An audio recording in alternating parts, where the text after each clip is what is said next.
The sun hung merciless over Clearwater Junction that August afternoon, baking the red dust until it cracked like old leather.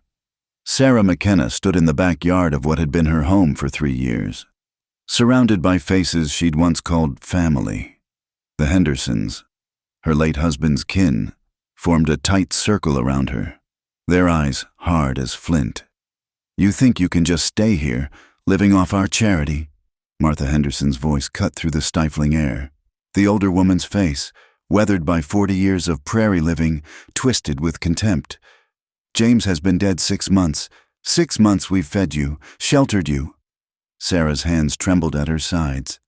"I've worked every day, mended your clothes, tended the garden, helped with the harvest." Work. Thomas Henderson, her brother-in-law, spat tobacco juice into the dust. "You call that work? A real woman would have given James children, would have given this family an heir." The words struck deeper than any physical blow. Sarah's miscarriages, 3 of them in as many years, had been her private grief. Now they wielded it like a weapon. "Please," Sarah whispered, her voice barely carrying over the buzzing of flies. "I have nowhere else to go." "Should have thought of that before you failed as a wife." Martha's thin lips curled into something that might have been a smile on a kinder face. "Strip her." The word hung in the air like a thunderclap. Sarah's blood turned to ice water in her veins. "What?" "You heard me. Everything on your back belongs to us. The dress, the shoes, all of it came from Henderson money." Sarah looked around wildly. Beyond the family circle, she could see neighbors gathering, Mrs. Palmer from the general store, the Whelan boys who worked at the livery, even Reverend Garrett's wife. They clustered by the fence posts and peered around the corner of the house, drawn by the spectacle like crows to carrion. "You can't," Sarah breathed. "It's not Christian." "It's not? Don't you dare speak of Christian duty," Thomas growled, stepping forward. "A barren woman who couldn't give my brother's sons has no right to speak of God's will." Martha's daughters, Emma and Catherine, moved in from either side. Emma, barely 17, avoided Sarah's eyes. Catherine, 2 years older and married herself now, wore the same cold expression as her mother. "Please," Sarah tried again, her voice breaking. "At least let me go inside. Let me leave with dignity." "Dignity?" Martha laughed, a harsh sound like breaking glass. "You lost any claim to dignity when you proved yourself useless? Girls!" They grabbed her arms. Sarah struggled, but farm work had made the Henderson women strong. Her protest died in her throat as she saw the crowd growing larger.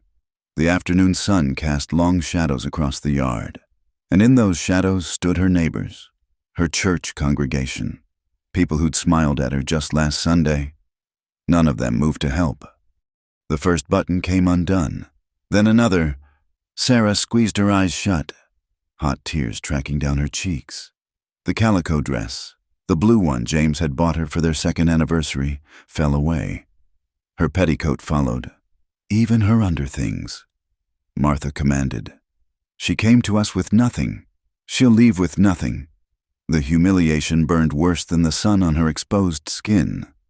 Sarah heard gasps from the crowd, a few nervous laughs. Someone whispered about scandal. Another voice mentioned that the Hendersons were within their rights, frontier justice, they called it, when they finally stepped back. Sarah stood naked in the yard, her arms wrapped around herself in a futile attempt at modesty. The red dust coated her feet. The sun beat down mercilessly on skin that had never known such exposure. She couldn't look up, couldn't bear to see the faces watching her shame. "There," Martha declared with satisfaction. "Now everyone can see what you really are. Nothing. A burden we've carried too long," the crowd murmured, a sound like wind through dry grass. Some voices held sympathy, but none spoke up. In towns like Clearwater Junction, you didn't cross the Hendersons. They owned the largest ranch for 50 miles. They held the notes on half the homesteads.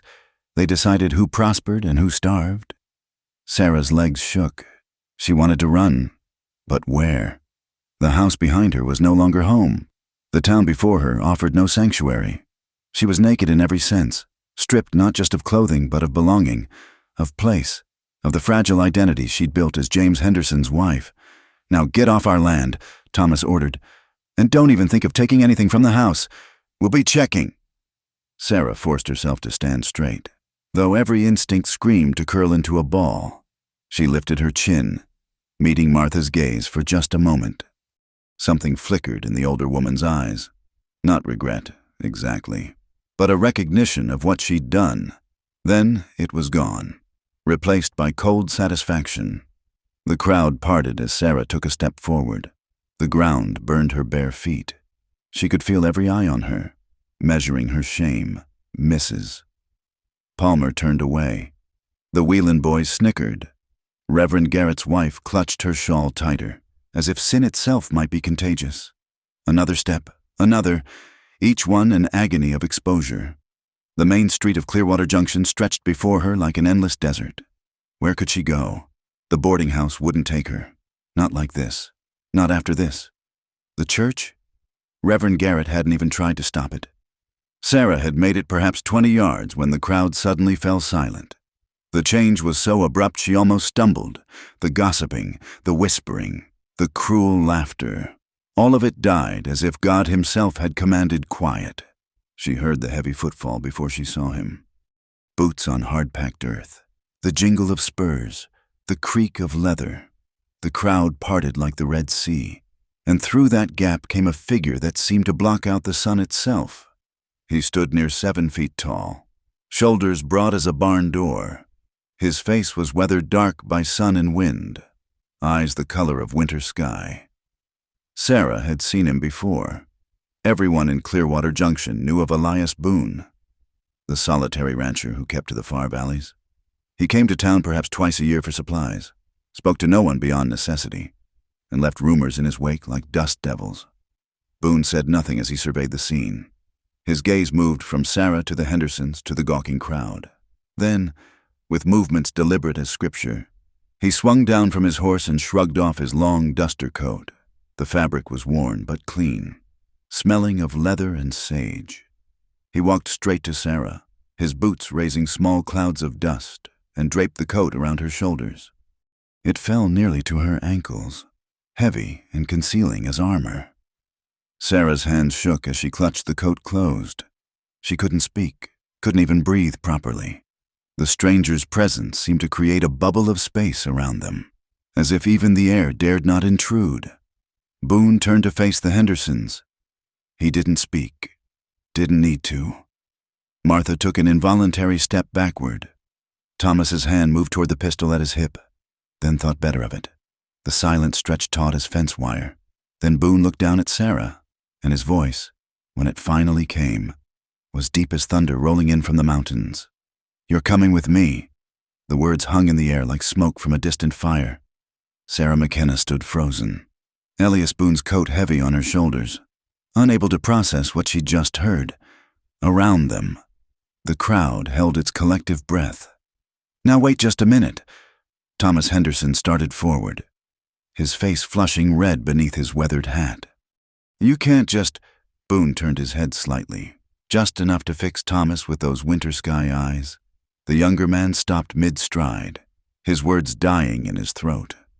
There was no threat in Boone's stance, no hand moving toward a weapon.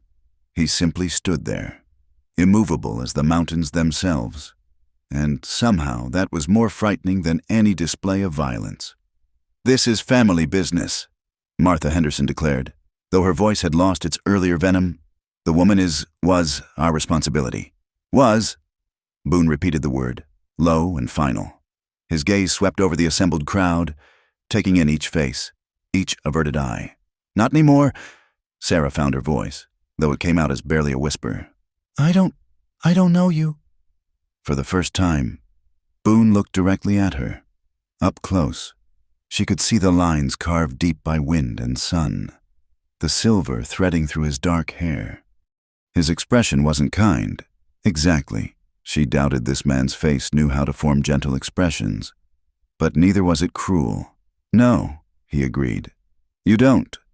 Then why? The question escaped before she could stop it. Something shifted in his features, too subtle to name. Because no one else will. The simplicity of it struck her like a physical blow. She glanced around at the crowd. Her neighbors, People she'd shared Sunday dinners with, women she'd quilted beside. Not one of them had moved to help her. Not one had spoken against her humiliation. But this stranger, this man who kept to the far valleys and spoke to no one, had seen her shame and acted, "She's not going anywhere with you, Boone." Thomas had found his courage again, or at least his bluster. "We know what kind of man you are. Living alone out there, no family, no church. You think we'll just let you take a woman?" "Let?" Boone's voice dropped even lower, and several people in the crowd took involuntary steps backward. "You stripped her bare in your yard like an animal at auction. You took everything from her, and now you speak of what you'll let happen?" Thomas's hand moved again toward his pistol. This time, his brother Samuel grabbed his wrist. Samuel had always been the smarter of the two, and he recognized danger when it stood before him in worn boots and trail dust. "The woman makes her own choice," Samuel said carefully. "That's only proper." All eyes turned to Sarah. She stood at the center of their attention, wrapped in a stranger's coat, feet still bare on the burning ground. The choice should have been impossible. Go with a man she didn't know, whose reputation was built on solitude and silence, or stay here in her shame with nowhere to turn. But as she looked at the faces surrounding her, she saw the truth clear as spring water. Stay, and she'd be the fallen woman. The cautionary tale mothers told their daughters. Every man would think her available for sport. Every woman would cross the street to avoid her. The Hendersons had marked her as worthless, and in a town like Clearwater Junction, that mark would never fade. "I'll need my things," she said quietly. "You have nothing." Martha spat. "Everything in that house." Her mother's Bible, Boone interrupted. Her wedding ring, a photograph, whatever clothes fit in one bag. He didn't raise his voice, but it carried the weight of mountains. "You'll give her that much, or we'll stand here until you do." For a moment, Sarah thought Martha would refuse out of pure spite, but Reverend Garrett finally found his voice from the edge of the crowd. "It's only Christian. Martha, let her take what's personal." Martha's face twisted, but she jerked her head at her daughters. "One bag. Catherine, go with her. Make sure she takes only what's hers." Sarah started toward the house, then stopped. She looked back at Boone. "You'll wait?" He nodded once, then positioned himself between her and the crowd like a wall. "Take your time." The walk to the house felt like crossing a desert. Catherine followed close behind, her earlier cruelty replaced by nervous energy. Inside, the familiar room seemed foreign now, as if Sarah had already become a ghost in her own life. She moved quickly, gathering the few things that truly belonged to her. Her mother's Bible, worn soft with use. The thin gold band James had placed on her finger 3 years ago. A photograph of her parents, long dead. 2 dresses that had been hers before marriage, patched and mended but familiar. Her sturdy boots, a handful of underthings, her grandmother's tortoiseshell comb. "That's Henderson property," Catherine said when Sarah reached for her sewing kit. "Your mother gave it to me for Christmas." Sarah replied quietly, "But keep it if you must." Catherine flushed and said nothing more. When Sarah closed the carpet bag, her entire life fit inside with room to spare. Back in the yard, Boone waited exactly where she'd left him. The crowd had thinned some, but plenty remained to witness the conclusion of this unexpected drama. He took the bag from her without comment and secured it to his saddle. "You can't mean to walk her out of town like that," Reverend Garrett protested. "At least let someone fetch her shoes." Boone was already moving. He swung up onto his horse with an ease that belied his size, then reached down one massive hand. Sarah stared at it for a heartbeat, understanding this was her last chance to change course. Once she took that hand, her old life would be truly over. She grasped it. He lifted her as if she weighed nothing, settling her sideways in front of him on the saddle. The position would have been scandalous under any circumstances. Her pressed against him, his arm necessarily around her to hold the reins, but wrapped in his coat with her shame still burning fresh. Sarah found she'd moved beyond scandal into some new territory where ordinary rules no longer applied. "This isn't over, Boone," Thomas called after them. "We'll see the sheriff about this." Boone touched his heels to the horse's flanks. The animal, a massive bay that suited its rider, moved forward at a steady walk. He didn't acknowledge Thomas's threat, didn't look back at all. Sarah, however, couldn't help one last glance at what she was leaving behind. The Hendersons stood in their yard, Martha's face purple with rage, Thomas still blustering. The townspeople watched with expressions ranging from shock to a kind of guilty fascination. Not one face showed kindness. Not one voice called after her with regret. As they passed the edge of town, heading toward the open country beyond, Sarah heard the whispers starting up again. By nightfall, the story would have spread to every homestead within 20 miles. The widow McKenna, stripped bare and carried off by the hermit rancher. The tales would grow in the telling until she barely recognized herself in them. But for now, there was only the rhythm of the horse beneath them, the solid presence at her back, and the vast prairie stretching toward mountains purple with distance. Sarah pulled the coat tighter around herself and closed her eyes, letting Clearwater Junction fall away behind them like a shed skin. She didn't know where Elias Boone was taking her. She didn't know what awaited her at the end of this journey, but she knew with bone-deep certainty that it had to be better than what she was leaving behind. When you'd been stripped of everything, even uncertainty felt like a kind of hope. The sun was beginning its slow descent toward the horizon when she finally spoke. "Why did you help me?"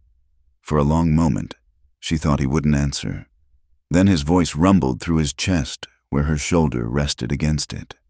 "Man shouldn't stand by and watch cruelty, not if he can do something about it. Most men would have. I'm not most men."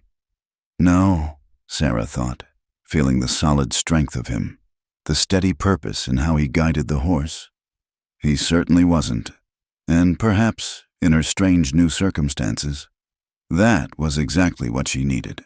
They rode on into the gathering dusk, two unlikely souls bound together by an act of unexpected kindness, leaving the harsh judgment of Clearwater Junction to fade with the dying light.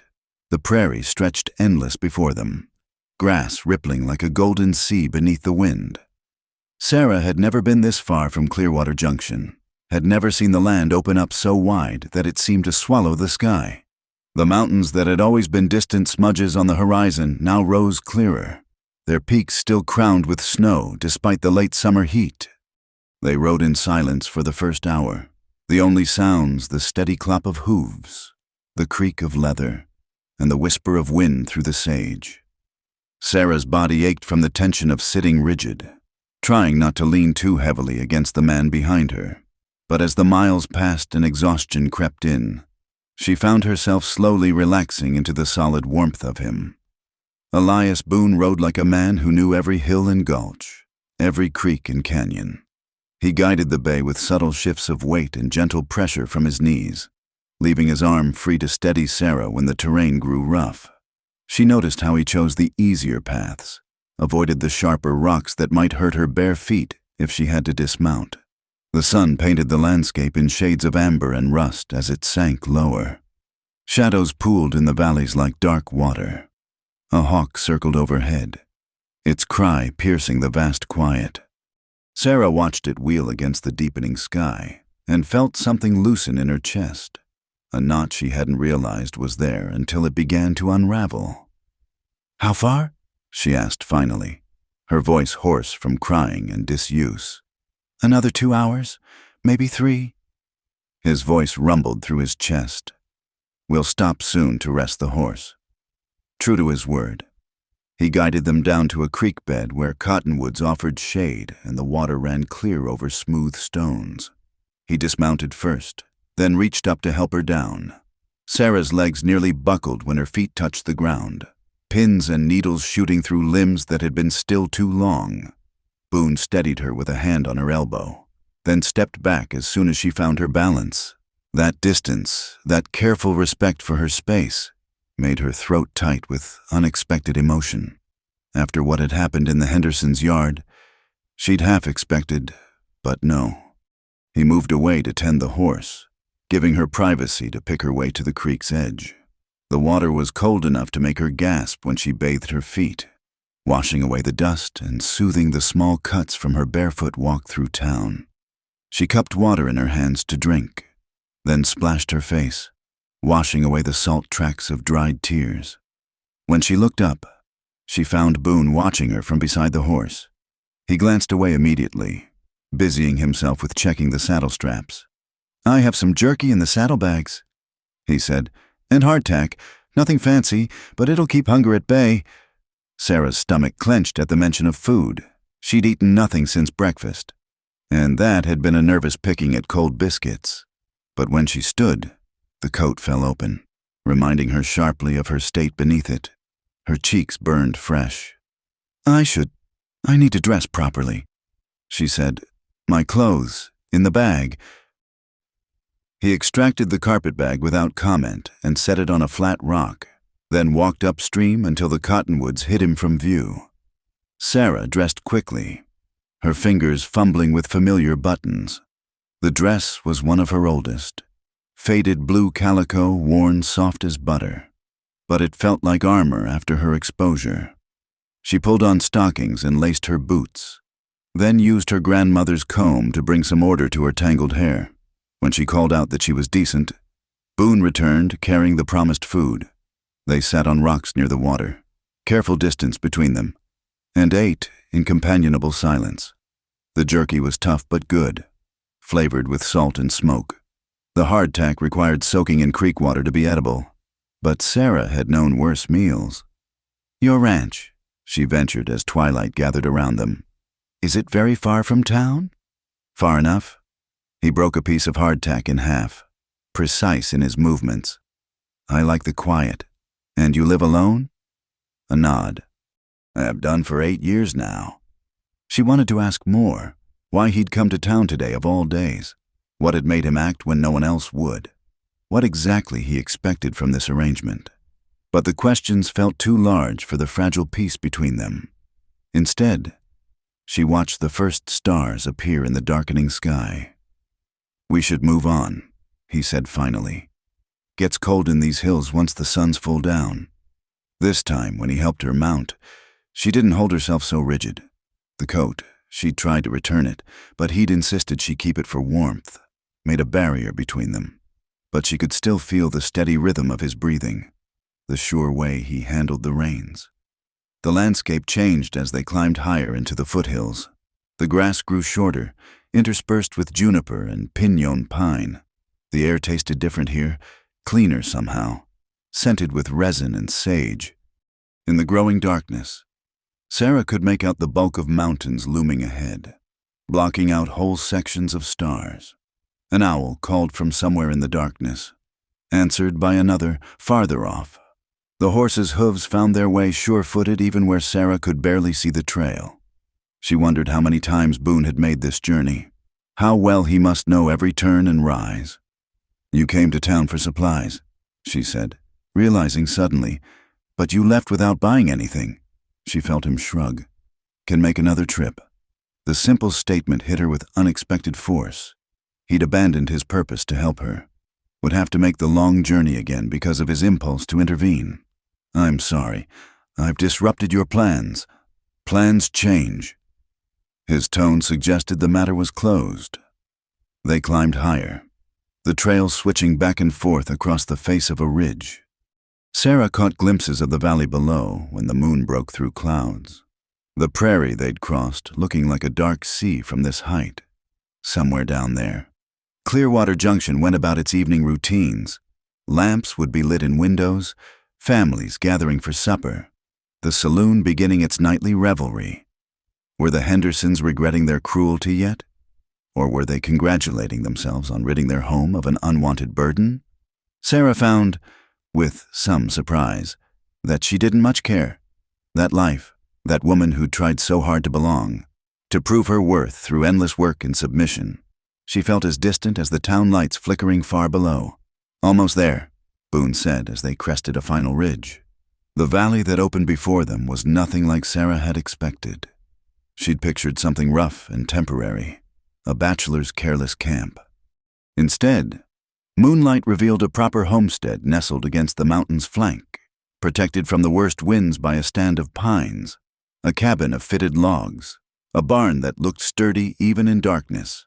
Fenced pastures where she could make out the shapes of cattle and horses. "You built all this?" Every board and stone. There was no pride in his voice. Just simple fact. As they descended into the valley, dogs began to bark, not the vicious sound of guard animals, but welcoming calls that spoke of recognized hoofbeats. Two shapes separated from the shadows near the barn, tails wagging as they escorted horse and riders to the cabin. Boone dismounted and helped her down one final time.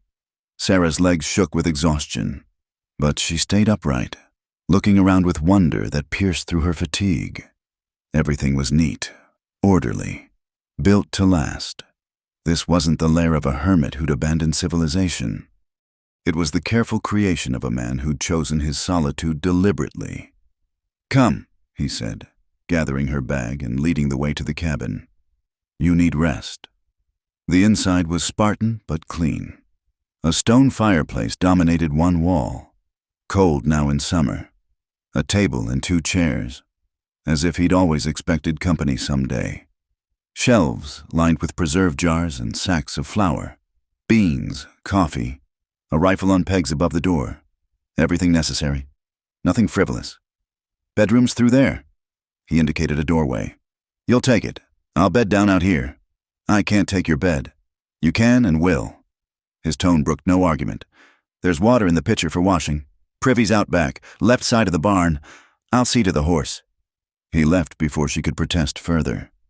Sarah stood in the middle of the cabin, carpetbag in hand, trying to understand how she'd come to be here. This morning she'd woken in what she thought was her home, performed her usual chores, expected nothing more than another day of barely tolerated existence. Now she stood in a stranger's house, miles from anywhere. Her old life stripped away as thoroughly as the clothes from her back. The bedroom was small but clean, the bed covered with a quilt that looked hand-sewn. Sarah set her bag on a wooden chest and sat heavily on the bed's edge. Through the window, she could see Boone leading the horse to the barn, moving with the same deliberate purpose he'd shown all day. She should be frightened, she realized, should be planning escape or at least worrying about his intentions. Instead, she felt only a bone-deep weariness and something else, a fragile sense of safety. Not the brittle safety of following rules and meeting expectations, but something more solid, the safety of a man who'd seen her at her lowest and offered his coat, who'd faced down a crowd for a stranger, who gave her his bed without question or condition. Sarah lay back on the quilt, still fully dressed, and stared at the rough-hewn ceiling beams. Outside, the wind sang through the pines, and somewhere a coyote called to its pack. The sounds should have been frightening to a town woman, but instead they seemed to promise something. Freedom, perhaps, or at least a different kind of life than the one she'd left behind, when sleep finally took her. She dreamed not of the humiliation in the yard, or the faces of those who'd watched, but of mountains rising endless into clean sky, and a quiet place where judgment couldn't follow. Sarah woke to unfamiliar silence, no roosters crowing, no Martha Henderson's sharp voice demanding breakfast, no clatter of wagon wheels on the hard-packed street, just the soft whisper of wind through pines and the distant lowing of cattle. For a moment, she couldn't place where she was. Then memory crashed over her like cold water. Pale morning light filtered through the single window. She'd slept in her dress, too exhausted to properly undress, and now the fabric was wrinkled beyond salvation. Her body ached from the long ride and the tensions of yesterday, but beneath the physical discomfort was something else, a lightness, as if a weight she'd carried so long she'd forgotten its presence had finally been lifted.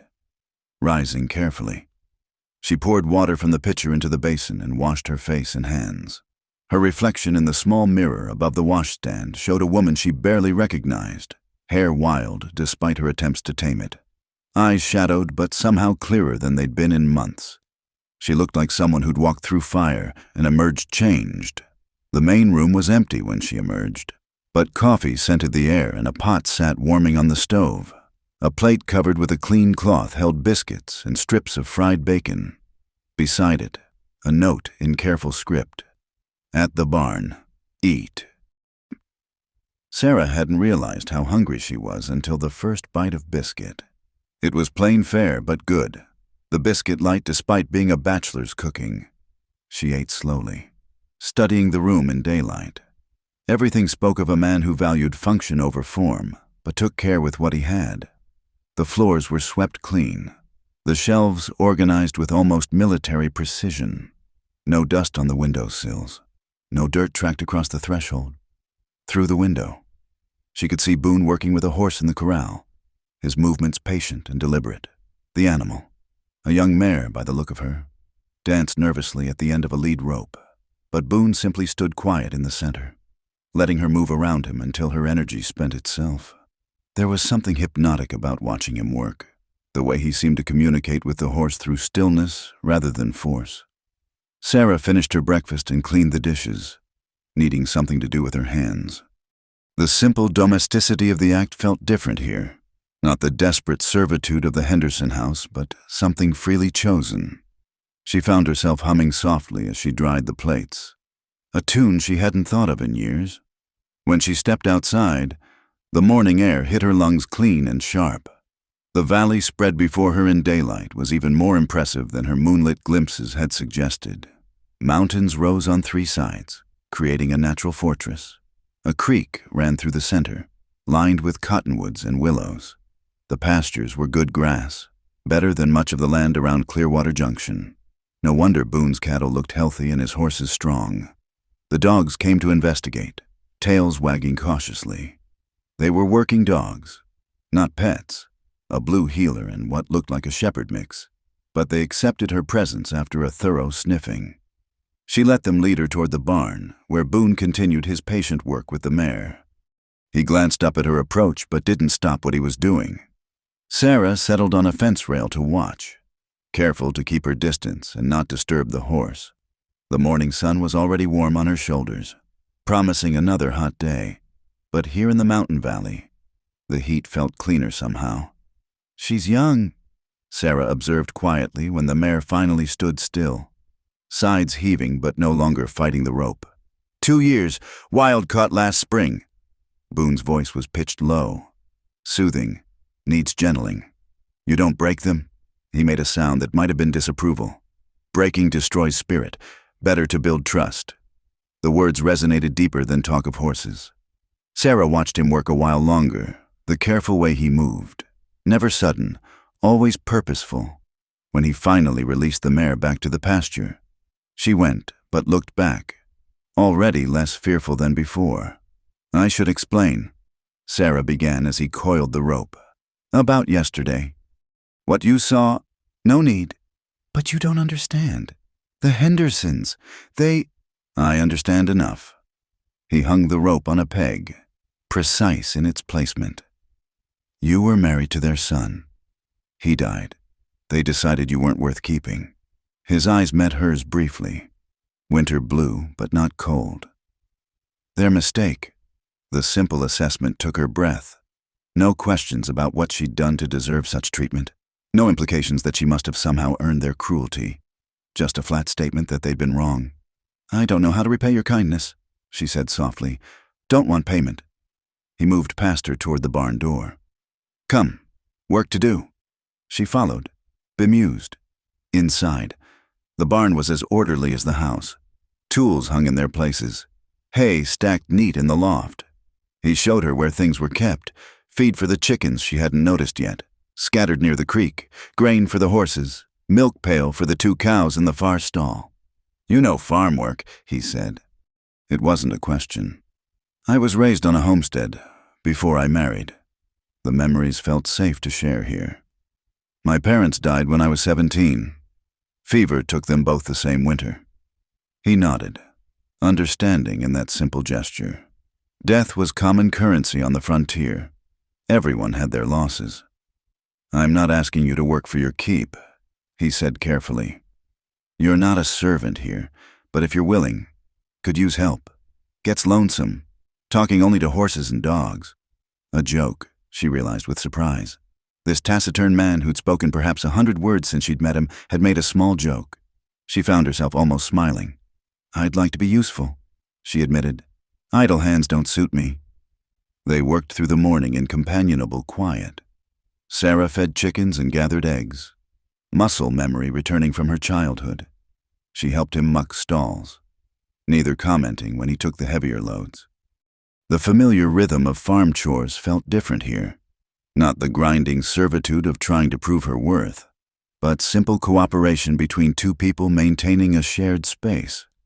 At midday, he called a halt, and they ate a simple meal of bread, cheese, and early apples from a tree behind the house. Sarah noticed how he kept distance between them always, never crowding her space, never making her feel trapped. After what had happened yesterday, his careful respect felt like another kind of gift. "Your reputation," she said suddenly, needing to address it. "In town, they say you're difficult, dangerous, some claim. Do they?" His tone was mild, unconcerned. "They say you shot a man in Cheyenne, that you don't welcome visitors, that you've run folks off your land at gunpoint. The first is true," he said simply. "Man tried to rob me, shot him in the shoulder, turned him over to the law. The rest," he shrugged. "People make stories when they don't understand something. Man lives alone, must be wrong with him. Man doesn't come to church, must be godless. Man doesn't drink in their saloon or court their daughters, must be dangerous. And are you dangerous?" He considered this seriously. "To those who mean harm, yes. To those who show respect, no." He looked at her directly. "You're safe here, Mrs. McKenna, safe as I can make you." The use of her name, her proper title, nearly undid her. At the Hendersons, she'd become just the widow, or that woman. To be addressed with dignity again. To be seen as a person rather than a burden. Her eyes stung with sudden tears. "Sarah," she said. "Just Sarah. Mrs. McKenna was someone else. Someone who's gone now." He nodded, accepting this too without question. "Sarah, then—" They returned to work, but something had shifted. The silence felt warmer now, less careful. When evening came and she prepared a proper supper from his stores, finding his pantry better stocked than his bachelor status suggested, he sat at the table and ate with apparent appreciation. "Been a while since I had a cooked meal didn't come from my own hand," he admitted. "You cook well for a man alone. Had to learn that or starve." He pushed back from the table, satisfied. "I'll take the barn tonight. Hay's soft enough, and the weather's warm." "That's not right. This is your home, and you're my guest." His tone suggested the matter was settled. "Tomorrow we'll figure something more permanent. For now, you need rest and safety. Barn suits me fine." She wanted to protest further, but recognized the futility. This man, for all his quiet ways, had a will like iron when he'd decided something. Instead, she began clearing dishes, noticing how he dried them without being asked, how they worked around each other in the small space without awkwardness. Later, alone in his bedroom, her bedroom now, at least temporarily, Sarah sat on the bed and unpacked her few belongings. Her mother's Bible, worn and familiar, the photograph of her parents, looking young and hopeful, her wedding ring, which she held for a long moment before placing in a drawer. That life was over. Whatever came next, it wouldn't include pretending to be James Henderson's widow. Through the window, she could see lamplight in the barn where Boone had made his bed. This strange, quiet man who'd given her shelter without question or demand, who spoke to horses with more patience than most showed their children, who'd faced down an entire town for a woman he didn't know. Tomorrow would bring decisions. The Hendersons might make good on their threats to involve the law. She'd need to think about her future, about how long she could impose on Boone's hospitality, about where she might go next. But tonight, for the first time in months, maybe years, she felt something she'd almost forgotten existed. Peace. The mountain valley held them both in its quiet embrace. Stranger and stranger still, brought together by cruelty and kindness in equal measure, and in that rough cabin, with its simple furnishings and careful order. Sarah McKenna began to believe she might survive after all. The days settled into a rhythm as natural as breathing. Sarah woke with the sun, prepared breakfast while Boone tended the early chores, and they ate together in companionable silence before the day's work began. It had been 2 weeks since he'd brought her to the valley, and she'd stopped jumping at every distant sound, stopped expecting the Hendersons to appear with the sheriff in tow. Small changes crept into the cabin like wildflowers taking root in rocky soil. Curtains appeared at the windows, simple muslin she'd sewn from fabric Boone brought back from a supply run. He'd gone alone, insisting she stay hidden until they knew the Hendersons' intentions, and returned with more than just flour and coffee, fabric for 2 dresses, thread, needles, a bar of lavender soap she suspected cost more than he'd normally spend in a month. "Can't have you wearing the same 2 dresses till they fall apart," was all he'd said, setting the parcels on the table with studied casualness. Now wild roses filled a jar on the table, gathered from where they grew along the creek. She'd hesitated before picking them, but Boone had noticed them that evening and nodded approval. "House needs color," he'd said, and that was that. The morning was already warm as Sarah scattered feed for the chickens, humming under her breath. The hens knew her now, clustering around her feet in a feathery mob. She'd named them despite Boone's amusement, Bessie, Clara, Mabel, and the rest, and took odd comfort in their reliable presence. "Sarah!" The voice made her drop the feed bucket. A boy emerged from the tree line, perhaps 10 years old, skinny as a fence post and dusty from travel. She recognized him after a moment. Timothy Walsh, from one of the outlying homesteads. What was he doing here? Boone appeared from the barn, moving with that deceptive speed he could summon when needed.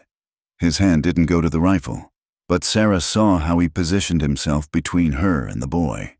"Mr. Boone, sir!" Timothy gasped, clearly having run part of the way.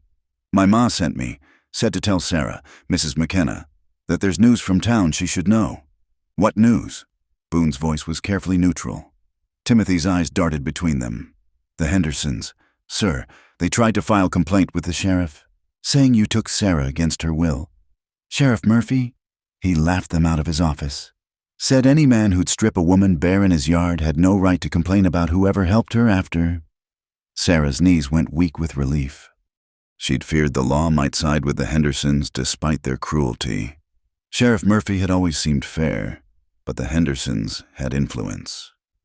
"There's more," Timothy continued. "Reverend Garrett preached a sermon last Sunday about compassion and rushing to judgment. Didn't name names, but everyone knew. Mrs. Palmer from the general store. She said she was ashamed of standing by. Some others too. Too little, too late," Boone murmured. But Sarah heard no bitterness in it, just fact. Ma wanted Sarah to know she's got friends still, if she wants them. Timothy pulled a small bundle from his pack. "She sent this, said Sarah would know what it means." Sarah took the bundle with trembling hands. Inside was a cutting from a rosemary plant, roots carefully wrapped in damp cloth. Memory hit her like a physical blow. She'd given Annie Walsh a start from her herb garden just last spring, when the woman had admired it. The return of the cutting was a message, remembrance, friendship offered without expectation. "Tell your mother thank you." Sarah managed past the tightness in her throat. Tell her I'm well." Timothy nodded, then looked hopefully at Boone. "Ma also said to ask if you need any help with the harvest come fall. Pa's willing to trade labor for a share of your corn crop. Our field got hit bad by hail last month." Boone considered. "Mike could use extra hands. I'll think on it." The boy grinned, the first real smile Sarah had seen from him. "I'll tell Pa. He'll be pleased." He hesitated, then added shyly, "You look better, Mrs. McKenna, happier," after Timothy left with biscuits and dried apples for his journey home. Sarah stood holding the rosemary cutting like precious gold. Such a small thing, but it meant someone remembered her as more than scandal and shame. "I'll help you plant it," Boone offered. "Near the kitchen door catches good morning sun." They planted the rosemary together, Sarah's hands still shaking slightly. As she patted earth around the cutting, she felt something shift inside her chest. Not quite healing. Not yet, but the possibility of it. The day continued with its usual tasks, but the visit had changed something. Sarah found herself talking more as they worked, sharing memories of her childhood homestead, her parents' hopes for the land they'd claimed. Boone listened with that complete attention he gave everything, occasionally offering his own sparse observations. "Your parents?" she asked as they repaired a section of fence. "Are they living?" "Dead these 15 years. He hammered a nail with precise strokes. "Cholera took them and my 2 sisters. I was away, working a cattle drive. Came back to empty graves and a farm going to seed. I'm sorry." He shrugged, but she'd learned to read the subtle tensions in his shoulders. Long time passed. Sold the farm, drifted a while. Found this valley 8 years ago. Decided to stop drifting. It was the most he'd ever said about his past. Sarah wanted to ask more, but recognized the gift of what he'd shared. Instead, she held the fence post steady as he secured it, working in partnership that needed no words. That evening brought another surprise. As Sarah prepared supper, she heard horses approaching. Multiple horses, moving fast. Boone was outside immediately, rifle in hand this time. Sarah peered through the window, fear knotting her stomach, but the riders weren't Hendersons or lawmen.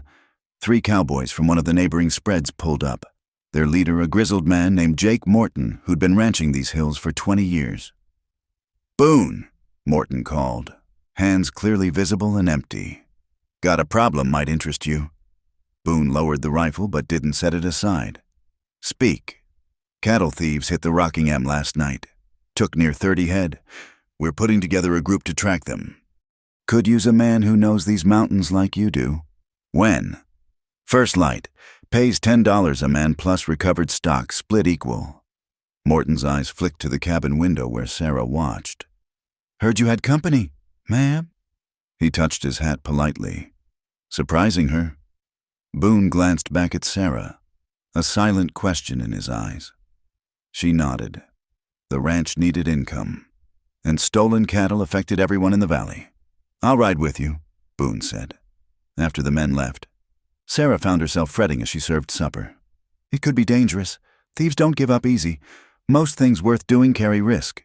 He ate steadily, calm as always. "Morton's a good man. Wouldn't ask if he didn't need help." "You trust him?" "Trust is earned slow," Boone considered. "But yes, much as I trust anyone outside this valley." The inclusion warmed her more than the cook stove. This valley, their small world of 2, had become something worth protecting. That night, Sarah couldn't sleep. She heard Boone moving around the barn, preparing gear for the morning's hunt. Finally, she rose and pulled a shawl around her shoulders, stepping out into the cool night air. He was checking his saddle by lantern light, movements methodical and sure. He looked up at her approach but didn't speak, letting her choose the distance between them. "I wanted to thank you," she said, "for the rosemary, for understanding what it meant. Everyone needs to know they're remembered as more than their worst day." The simple wisdom of it made her eyes sting. "Is that why you helped me? Because you've had worse days too?" He set down the saddle soap, giving her his full attention. "Maybe, or maybe I just couldn't stand to see strength mistaken for weakness. I wasn't strong. I was breaking. You were surviving. That's its own kind of strength." He turned back to his work. Broken things can mend, given time and care. Seen it with horses. Figure it's true for people too. Sarah moved closer, drawn by his quiet certainty. "I'm beginning to believe that." They stood in comfortable silence, the lantern casting dancing shadows on the barn walls. Tomorrow he'd ride out with armed men hunting dangerous thieves. Tonight, they had this, the peace of their valley, the understanding growing between them like her planted rosemary. "Be careful tomorrow," she said finally. "Always am." He looked at her then, really looked, and she saw something in his eyes that made her breath catch. "You'll be safe here. Dogs know to guard, and there's a shotgun in the kitchen if needed, though I doubt you'll have trouble. I'm not worried about me." Something shifted in his expression, too quick to name. "Been taking care of myself a long time. Sarah." "Maybe it's time you didn't have to do it alone." The words hung between them like morning mist, delicate and significant. Boone turned back to his saddle, but she saw the slight tremor in his hands. "Get some sleep," he said gruffly. "Morning comes early." Sarah returned to the cabin, but paused at the door to look back. He stood in the barn doorway, watching her, guardian and guarded both. She raised her hand in a small wave, and he nodded once before disappearing back into shadow. Inside. She checked the shotgun he'd mentioned, more for something to do than from real concern. The cabin felt different knowing he'd ride out come dawn, emptier already, though he hadn't left yet. She'd grown accustomed to his presence, the solid reliability of him, the way he filled spaces with quiet strength. At her window, the rosemary cutting sat in a cup of water, waiting for morning to be planted, such a small thing. But it spoke of futures and friendship, of life taking root after barren seasons. Sarah touched one fragrant leaf and made a decision. When Elias Boone rode back from wherever tomorrow's hunt led, he'd find more than curtains and wildflowers changing his stark cabin. He'd find a home being made, one careful stitch at a time, by hands learning again how to build instead of merely endure. 6 weeks had passed since Sarah arrived in the valley.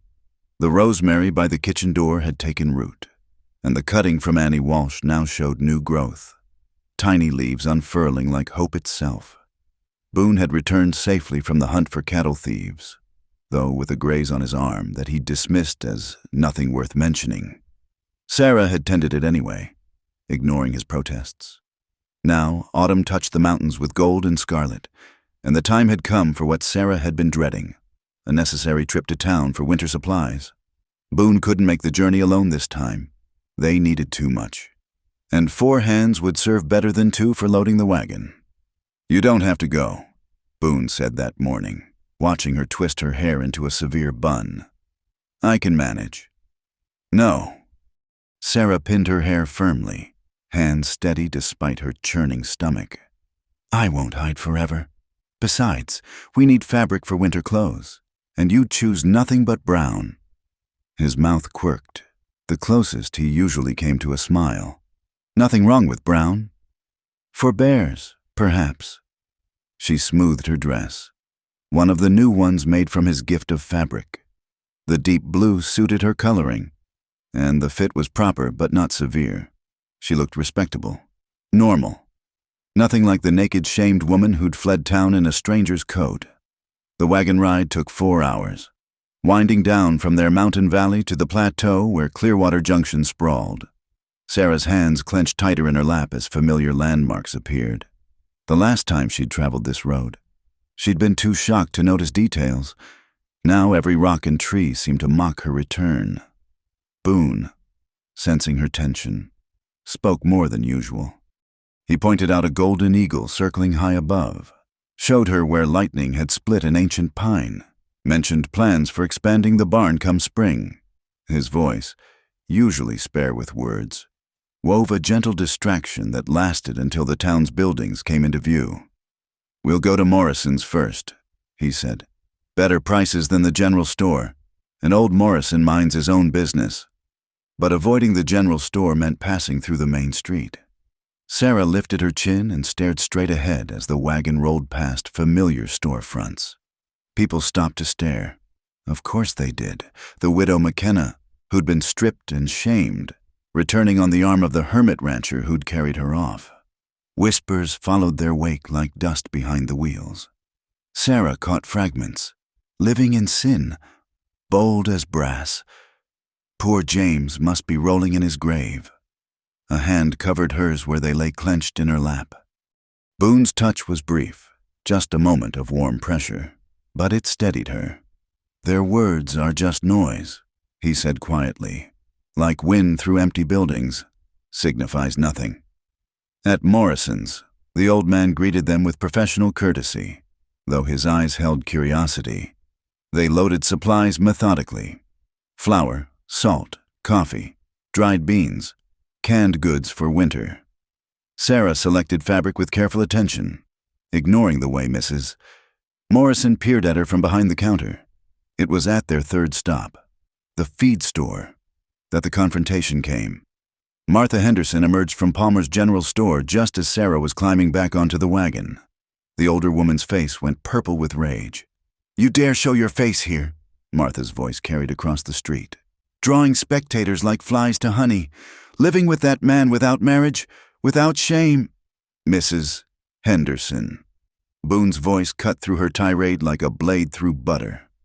He'd materialized beside the wagon, solid and immovable. "You have something to say. Say it to me." Martha's mouth opened and closed like a landed fish. Behind her, Thomas and Samuel appeared, hands hovering near their guns but not quite touching them. They'd learned caution. It seemed, "She's a disgrace," Martha finally managed. "Flaunting herself. She's buying supplies for winter." Boone's tone was mild, reasonable, which somehow made it more threatening. "Same as you. Same as anyone. She's living in sin. She's keeping house and helping with ranch work, drawing wages proper-like." The lie came smooth as truth. "Unless you have proof otherwise?" The crowd murmured. Wages made it respectable, barely, but enough for frontier propriety. A housekeeper, not a kept woman. The distinction mattered. Thomas stepped forward. "Nobody believes that story. Boone, I don't recall asking what anyone believes." Boone shifted slightly. Nothing aggressive, but enough to remind everyone of his size, his strength. "Woman needed work. I needed help. Simple business arrangement." Sarah found her voice, surprising herself. "Like the arrangement I had with your family, Mr. Henderson? Working sunrise to sunset for room and board?" "You were family," Martha shrieked. "Was I?" Sarah climbed down from the wagon, moving to stand beside Boone, not behind him, she noted with dim pride. Beside him. Family doesn't strip someone bare in the yard. Family doesn't throw someone to the streets with nothing. You got what you deserved. She got cruelty. A new voice interrupted. Annie Walsh pushed through the crowd, Timothy at her side. "We all saw it. We all stood by and let it happen. To our shame." Others nodded, looking uncomfortable. The mood of the crowd shifted, no longer entirely hostile. Reverend Garrett appeared at the edge of the gathering, his face troubled. "Perhaps we should all," he began. "Perhaps nothing." Sarah surprised herself with the steel in her voice. "I don't want your perhaps or your pity. I came to town to buy supplies. That's all." She turned to climb back onto the wagon, but Martha grabbed her arm. "You think you're better than us now? You think that man's protection makes you respectable?" Sarah looked down at the older woman's hand on her arm, then up at her face. What she saw there wasn't just anger. It was fear. Fear that the world Martha controlled so tightly might have spaces she couldn't reach. "No," Sarah said quietly. "His protection doesn't make me respectable. My own choices do, and I choose not to hate you, Mrs. Henderson. Despite what you did, I choose to build something better than bitterness." She pulled free gently and climbed onto the wagon seat. Boone followed, taking up the reins without hurry. As they rolled away, Sarah heard Annie Walsh's clear voice. "About time someone stood up to that woman." They were silent until the town fell behind them. Then Sarah released a shaky breath. "That was harder than I expected. You did well. I was terrified. Being brave doesn't mean not feeling fear." He guided the horses around a rough patch in the road. "Means acting despite it. Is that why you came with me today? Despite not liking towns?" He was quiet long enough she thought he wouldn't answer. Then, "Came because you needed to go, needed to face them, but didn't need to do it alone." The simple explanation made her throat tight. "Thank you. No thanks needed between partners." Partners. The words settled between them like a promise. They rode in comfortable silence as the sun tracked across the sky, the loaded wagon creaking with winter supplies.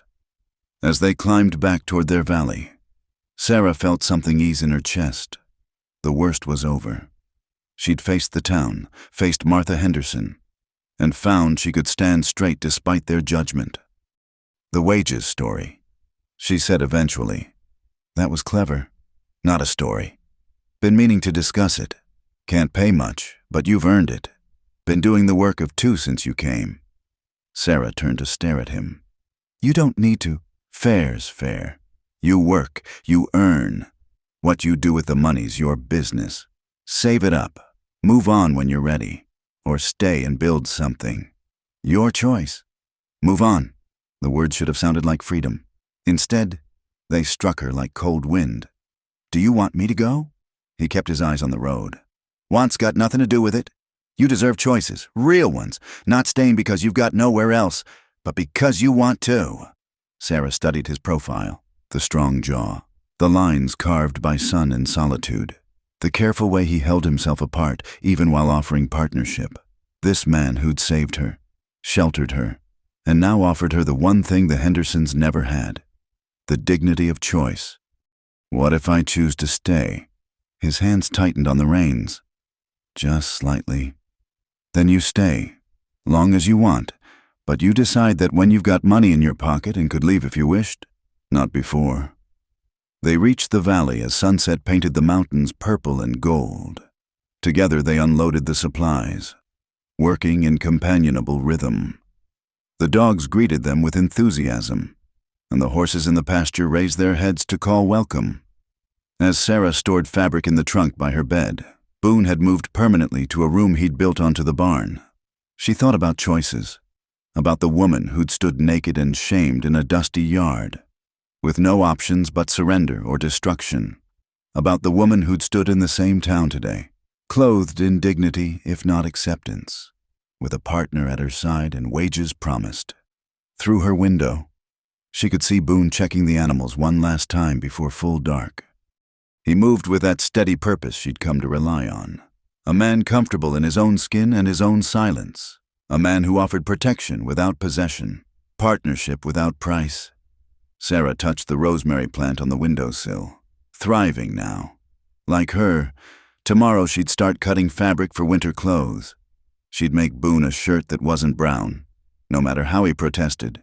She'd tend her chickens and help with the horses and earn her wages fair and square. And when she had money in her pocket and real choices before her, she suspected she'd choose exactly what she had now. This valley, this life, this unexpected partnership with a man who understood that sometimes the greatest gift was simply the freedom to stay or go. The first snow had just begun to fall when they heard the horses. Sarah was kneading bread dough, flour dusting her arms to the elbows, while Boone repaired harness leather by the fire. The dogs erupted into warning barks, and through the window, she could see riders approaching, too many riders. Boone rose smoothly, reaching for the rifle. His face showed no alarm, but Sarah had learned to read the subtle tensions in his movements. This was not a social call. Stay inside, he said quietly, checking the rifle's load.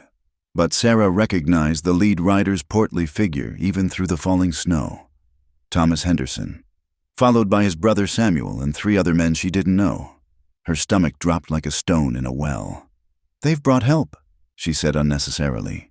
So I see. Boone stepped onto the porch, rifle held loose but ready. Sarah moved to the window where she could watch and hear. The riders stopped just outside comfortable shooting range.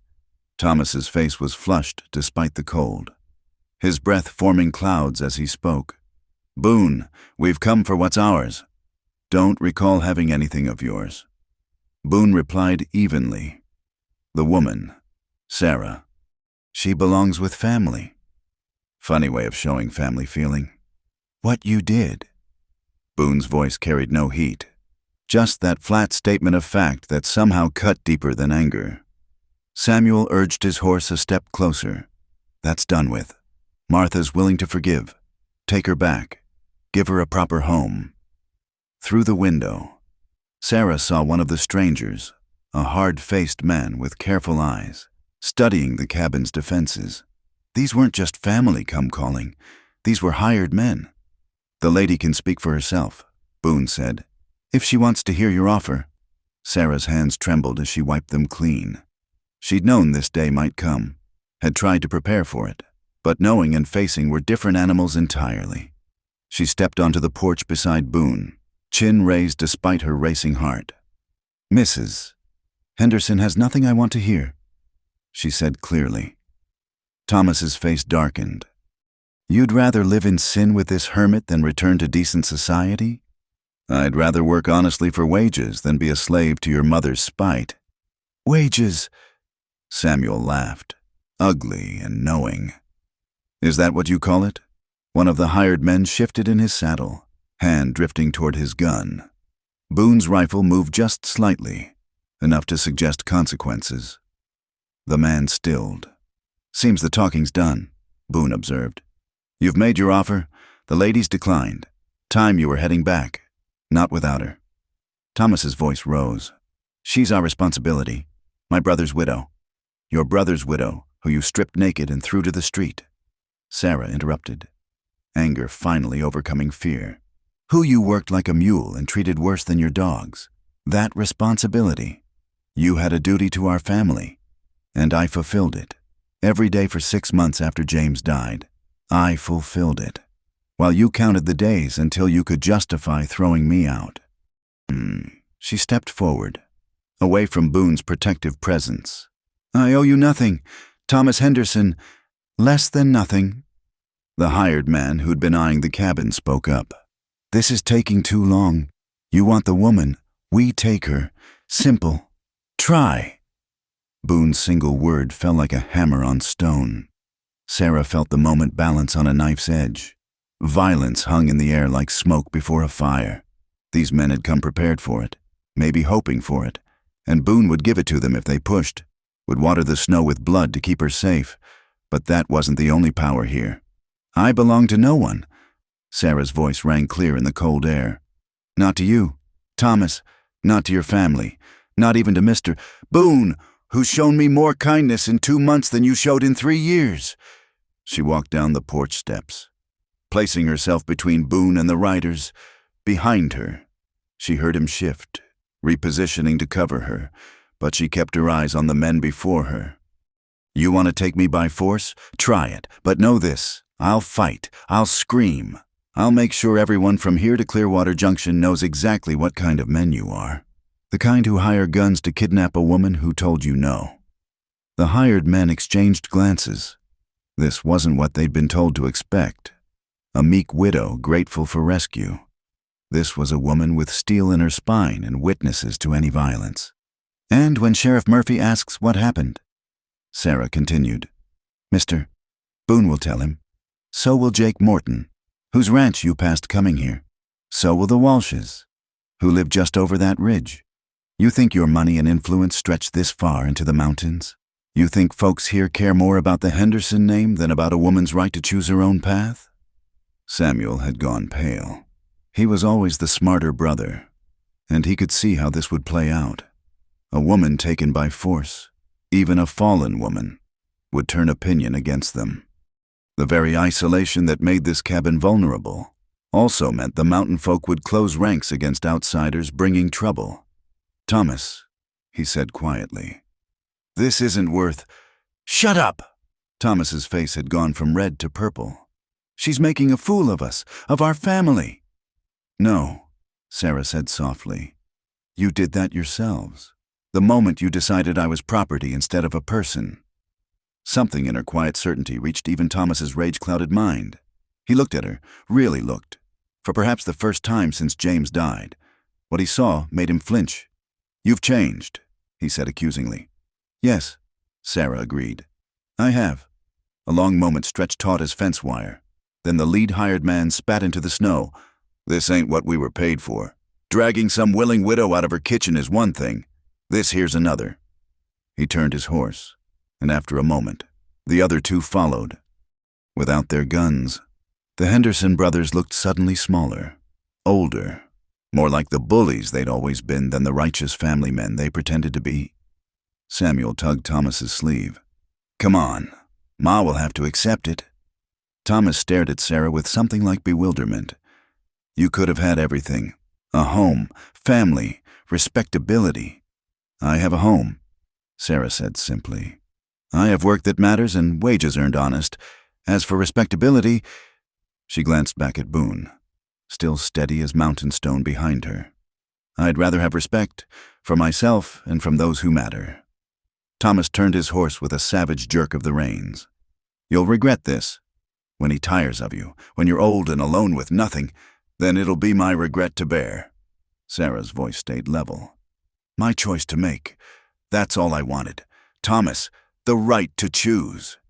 The Hendersons rode away through the thickening snow, figures quickly swallowed by white. Sarah stood watching until they vanished completely, until she was sure they wouldn't turn back.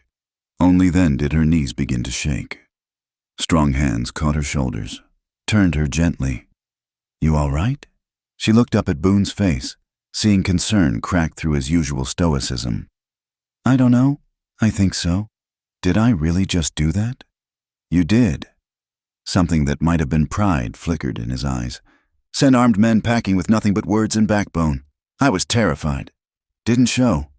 He guided her back to the cabin, out of the snow that was beginning to fall harder. Took courage, stepping out like that. Inside, warmth enveloped them. Sarah sank into a chair, reaction setting in. "They'll be back, or they'll send others." "No." Boone hung the rifle back on its pegs with careful precision. "They won't." "How can you be sure?" He turned to face her, and she saw certainty in his expression. "Because you called it right. Mountain folk take care of their own, and you're one of us now. The Hendersons know it. Knew it the moment those hired guns turned tail. One of us," Sarah repeated softly. "If you want to be." He moved to the stove, pouring coffee with hands that she noticed weren't quite steady either. "What you said out there, about not belonging to anyone. You meant that?" "Yes." She accepted the cup gratefully, wrapping cold fingers around its warmth. Does that bother you?" He was quiet so long she thought he'd chosen not to answer. Then, "No, like it better that way. Person who stands beside you because they choose to, not because they have to, that means something." Sarah studied his profile as he looked out the window at the falling snow. This man who'd offered her protection without possession, who'd given her choices when everyone else wanted to take them away. "Elias," she said, using his given name for the first time. He turned, surprise flickering across his features. "I choose to stand beside you, not because I have nowhere else to go, not because I need protection, but because—" She paused, searching for words. "Because you see me, not the widow, not the burden, not the fallen woman, just me." He crossed the room in 2 strides and knelt beside her chair, bringing them to eye level. His hand covered hers on the coffee cup, warm and calloused and careful. "Sarah," her name on his lips sounded like a prayer. "I see you, have since that day. Saw strength they called weakness, saw grace they called shame, saw a woman worth fighting for, even if she can fight for herself." She turned her hand to clasp his, their fingers intertwining like their lives had become interwoven, slowly, carefully, but with growing strength. "Partners?" she asked softly. "Partners." He agreed. Then, with a vulnerability she'd never heard from him, "Maybe more, if you're willing. When you're ready. No rush, no pushing, just possibility." Sarah squeezed his hand, feeling the last chain of her old life fall away. Outside, the snow continued to fall, blanketing the valley in clean white. Inside, the fire crackled and the coffee cooled, and 2 people sat hand in hand, building something new from the ashes of what had been. "Possibility," she echoed. "I like the sound of that." They stayed that way as the storm built outside, neither moving to break the connection. The Hendersons were gone, driven off not by violence, but by a woman's refusal to be less than she was. And in their leaving, they'd given Sarah one final gift, the knowledge that she could stand on her own, fight her own battles, choose her own path. That she chose to walk it beside Elias Boone was no longer about need or desperation. It was about partnership and possibility, and the slow-growing warmth that bloomed between them like spring flowers through snow. The bread dough sat forgotten on the table, the harness leather half mended by the fire. There would be time for those things later.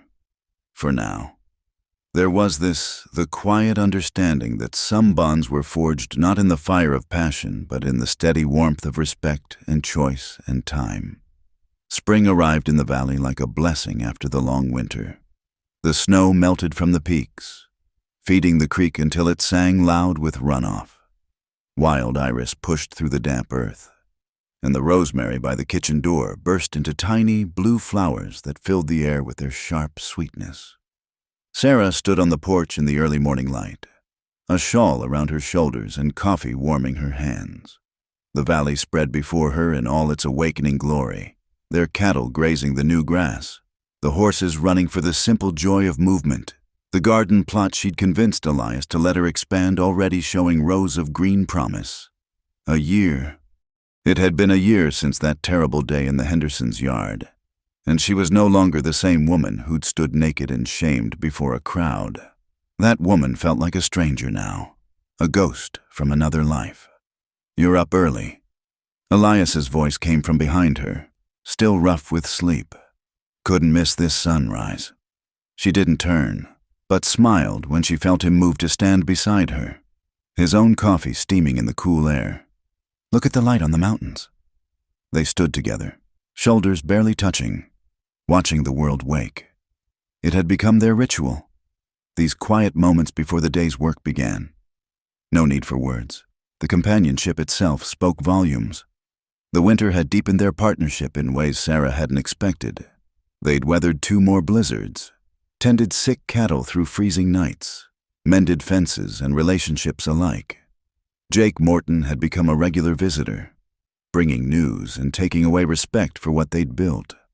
Even Annie Walsh had made the journey twice, her friendship a bridge Sarah hadn't thought she'd cross again. "Got something to tell you," Elias said finally. Sarah glanced at him, noting the unusual tension in his jaw. "What is it?" "Sheriff Murphy rode out yesterday while you were at the Walshes. Brought news from town." Her stomach tightened instinctively. News from town rarely meant anything good. "The Hendersons," Elias continued, "are leaving, selling up and heading back east. Seems Martha's sister is ill. Needs tending." Sarah absorbed this slowly. The family that had loomed so large in her life had shaped so much pain and ultimately so much growth, just leaving. All of them? All of them? Thomas got married last month to the Garrett girl, and they're all going together. Ranch already sold to some folks from Missouri. She should feel something, Sarah thought. Relief, vindication, even satisfaction. Instead, there was only a quiet sense of closing, like a book gently shut. "I hope they find peace," she said finally, surprising herself by meaning it. Elias made a sound that might have been surprise. That's generous, considering. Holding on to anger is like gripping a hot coal. It only burns the one who holds it. She sipped her coffee, tasting the morning in it. "They gave me pain, yes, but that pain led me here. Led me to this life, this choice, in a strange way. I'm grateful." His hand found hers, fingers intertwining with the ease of long practice. They'd moved slowly through the winter, from partners to something more. No grand declarations, no sudden passion. Just a steady deepening of affection and trust that felt as solid as the mountains themselves. "Speaking of choices," Elias said, and there was something in his voice that made Sarah's heart skip. "Been thinking about the future." "Oh, the expansion we talked about. Adding to the herd, maybe some sheep for wool, gardens already bigger. Could use a smokehouse for preserving meat." He paused, thumb tracing circles on her hand. "Ranch like that needs more than a partnership agreement." Sarah turned to face him fully. In the morning light, she could see every line the weather had carved into his face, every silver thread in his dark hair. She knew this man now, knew his silences and his rare laughter, his steady strength and hidden gentleness, the way he sang soft to nervous horses when he thought no one could hear. "What does it need?" she asked softly. "Needs family. Permanent-like. Needs." He stopped, took a breath, and met her eyes with that directness she'd come to treasure. "Needs a wife, if she's willing. If she's ready to choose that." Sarah's throat tightened with emotion. "Elias Boone, are you proposing to me? Doing it badly. Seems like..." A rueful smile touched his lips. "Never was much for pretty words, but I know what I feel. Know I want you beside me. Not just for seasons, but for always. Your choice, though, always your choice. She set down her coffee cup and took his face between her hands, feeling the roughness of stubble, the warmth of skin. This man who'd seen her at her lowest and offered dignity, who'd given her shelter without conditions, work without servitude, partnership without possession, who'd waited through a long winter for her to heal and choose freely. Yes, she said simply. My choice is yes. His smile then was like sunrise breaking over mountains, rare and brilliant and worth the waiting. He kissed her carefully, as if she were something precious that might break, until she laughed against his lips and showed him she was stronger than that. They were married 2 weeks later in the valley, with Jake Morton and the Walshes as witnesses. No church ceremony. Sarah had no desire to face that crowd again. But Reverend Garrett's associate, a younger man with kinder eyes, came to speak the words. Sarah wore a new dress she'd sewn herself, sage green like the spring hills. Elias wore his best shirt, the one she'd made him that wasn't brown, though he'd grumbled about it. Annie Walsh brought a cake and her whole family. Jake Morton brought his fiddle. The party lasted until stars filled the sky, with dancing on the grass and laughter that echoed off the mountain walls. When the guests finally left, Sarah and Elias stood alone in their valley, hand in hand, married in law as they'd already become in heart. No regrets, he asked as they walked back to the cabin, their cabin now, truly and completely. None, Sarah said firmly. Not one. Later, as she lay beside him in the bed they now shared, Sarah thought about the journey that had brought her here.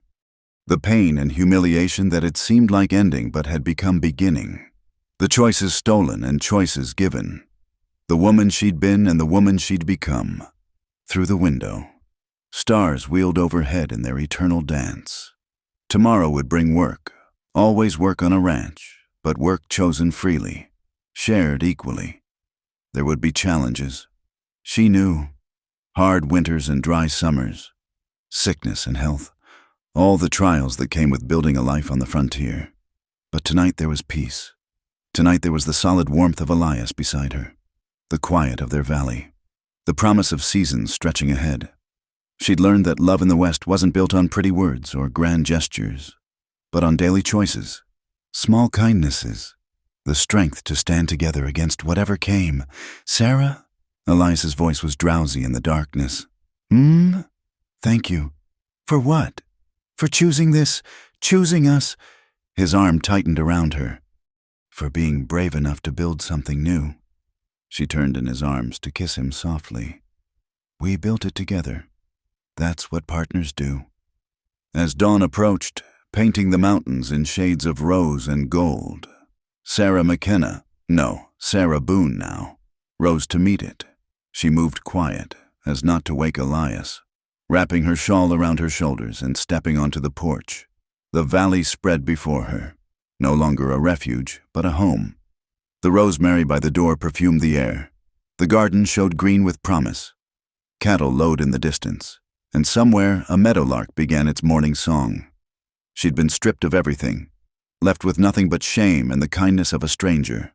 From that lowest point, she'd built this, love and land and the freedom to choose her own path. The woman who'd stood naked in the Hendersons' yard would hardly recognize the woman standing here now, strong and whole and unashamed. Behind her, the door opened. Elias emerged, hair tousled from sleep, to stand beside her as was their way. No words needed, the sharing itself enough. Together they watched the sun rise over their mountains, painting their valley in light. Whatever came next, they would meet it as they'd learned to meet everything, side by side, partners in truth, bound not by need or desperation but by choice and love and the quiet strength found in building a life together. In the end, that was what the West taught those brave enough to learn, that from the harshest ground, the strongest flowers grow, that dignity isn't given by others but claimed by oneself, and that sometimes the greatest love stories begin not with passion's fire, but with a coat offered in kindness and the simple words, "You're coming with me." The sun climbed higher, and the day's work called, but for one more moment. Sarah and Elias Boone stood together on their porch, breathing in the morning air of the life they'd chosen, the home they'd built, the love they'd earned through patience and courage and time. And it was good. Thank you for listening to this Wild West love story. Where are you enjoying this tale from? Please comment below and let's connect. Don't forget to subscribe to the From Wild West channel and share your thoughts about Sarah and Elias's journey. Your support means everything to us.